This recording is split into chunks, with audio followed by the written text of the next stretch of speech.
നമ്മുടെ ജമ്മു കാശ്മീർ തിളങ്ങുകയാണ്. നമ്മളിൽ എത്ര പേർക്കറിയാം?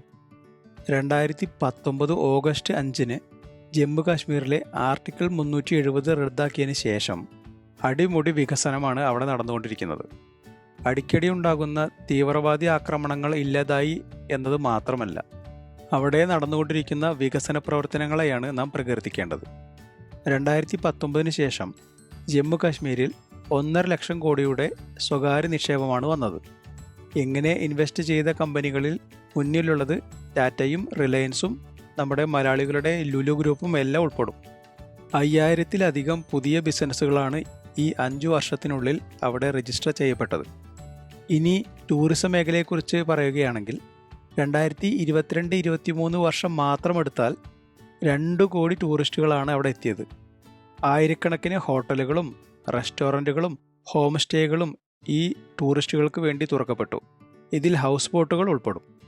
വൈഷ്ണോദേവി, അമർനാഥ് എന്നിവിടങ്ങളിലേക്കുള്ള തീർത്ഥയാത്രകളും റെക്കോർഡ് വർധനവ് രേഖപ്പെടുത്തി. ഇതിനെല്ലാം പുറമെയാണ് കൃഷിരംഗത്തെ വളർച്ച. പ്രധാനമായും കാശ്മീർ ആപ്പിളിനും കുങ്കുമത്തിനും വലിയ ഉൽപ്പാദനവും വിപണനവുമാണ് ഉണ്ടായത്. ഇനി വിദ്യാഭ്യാസ രംഗത്താണെങ്കിൽ മെഡിക്കൽ കോളേജുകളും എഞ്ചിനീയറിംഗ് കോളേജുകളും യൂണിവേഴ്സിറ്റികളും IITയും IIMും ഉൾപ്പെടെ വലിയ വികസനമാണ് അവിടെ നടന്നത്. ആരോഗ്യമേഖലയിലും കായിക മേഖലയിലും ഉണ്ടായ വളർച്ച തൊഴിൽ രംഗത്തെ കുതിച്ചുചാട്ടത്തിന് കാരണമായി.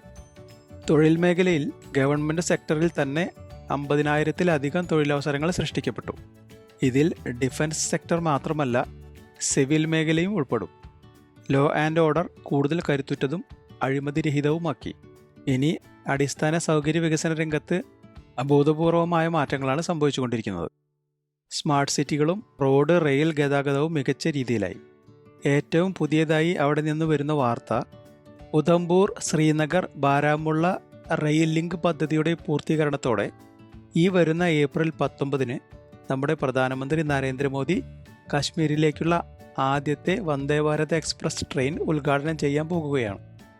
ജമ്മു റെയിൽ ഡിവിഷനിലെ കത്ര റെയിൽവേ സ്റ്റേഷനിൽ നിന്ന് ഫ്ലാഗ് ഓഫ് ചെയ്യുന്നതോടെ വന്ദേ ഭാരത് കാശ്മീരെ സ്വന്തമാകും. കാശ്മീരിലേക്ക് നേരിട്ടുള്ള ട്രെയിൻ സർവീസിനായുള്ള 70 വർഷത്തെ കാത്തിരിപ്പാണ് ഇതോടെ അവസാനിക്കുന്നത്. കേരളത്തിലെന്ന പോലെ ആദ്യഘട്ടത്തിൽ ഒരു വന്ദേ ഭാരത് എക്സ്പ്രസ് മാത്രമേ അനുവദിച്ചിട്ടുള്ളൂ എങ്കിലും ജനങ്ങളുടെ പ്രതികരണത്തിനനുസരിച്ച് കൂടുതൽ എണ്ണം അനുവദിക്കും എന്ന് റെയിൽവേ വ്യക്തമാക്കിയിട്ടുണ്ട്. പകൽ സമയത്തു മാത്രമേ ട്രെയിൻ സർവീസ് ആദ്യഘട്ടത്തിൽ ഉണ്ടായിരിക്കുകയുള്ളൂ എങ്കിലും സുരക്ഷാ വിഷയങ്ങൾ വിലയിരുത്തിയ ശേഷം കൂടുതൽ മാറ്റങ്ങൾ വന്നേക്കാം. ആഴ്ചയിൽ 6 ദിവസവും സർവീസ് നടത്തുന്ന വന്ദേ ഭാരത് എക്സ്പ്രസ്സിന് 20ഓളം കോച്ചുകൾ ഉണ്ടായിരിക്കുമെന്നാണ് പ്രാഥമിക നിഗമനം. ടിക്കറ്റ് നിരക്കുകൾ ഇപ്പോൾ പുറത്തുവിട്ടിട്ടില്ലെങ്കിലും രാജ്യത്തിൻ്റെ മറ്റിടങ്ങളിൽ ഈടാക്കുന്ന തുക തന്നെ ആകാനാണ് സാധ്യത. അതായത് AC ചെയർക്കാരന് 1500 മുതൽ 1600 രൂപ വരെയും എക്സിക്യൂട്ടീവ് ചെയർക്കാരന് 2200 മുതൽ 2500 വരെയും ആകാനാണ് സാധ്യത. റൂട്ടിലെ എല്ലാ പ്രധാന സ്റ്റേഷനുകളിലും വന്ദേ ഭാരതിന് സ്റ്റോപ്പുകൾ ഉണ്ടായിരിക്കും. കാശ്മീരിലെ പ്രത്യേക കാലാവസ്ഥയ്ക്ക് അനുയോജ്യമായ രീതിയിൽ ചെന്നൈയിലെ ഇൻ്റഗ്രൽ കോച്ച് ഫാക്ടറിയിലാണ് വന്ദേ ഭാരതിൻ്റെ കോച്ചുകൾ നിർമ്മിച്ചിരിക്കുന്നത്.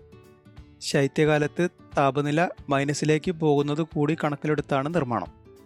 എന്തായാലും വന്ദേ ഭാരത് കൂടി പ്രവർത്തനം തുടങ്ങുന്നതോടെ കാശ്മീരിലേക്കുള്ള കണക്ടിവിറ്റി വർദ്ധിക്കുകയും റെയിൽ യാത്രയിൽ തന്നെ വിപ്ലവം സൃഷ്ടിക്കപ്പെടുകയും ചെയ്യും. ഇതുവഴി കൂടുതൽ ടൂറിസ്റ്റുകളെ ആകർഷിക്കപ്പെടുകയും സാമ്പത്തിക മേഖലയ്ക്ക് കൂടുതൽ കരുത്തു പകരുമെന്നും സർക്കാർ പ്രതീക്ഷിക്കുന്നു. ഇതൊക്കെ കൊണ്ടാണ് കാശ്മീർ തിളങ്ങുന്നു എന്ന് ഞാൻ ആദ്യമേ പറഞ്ഞത്.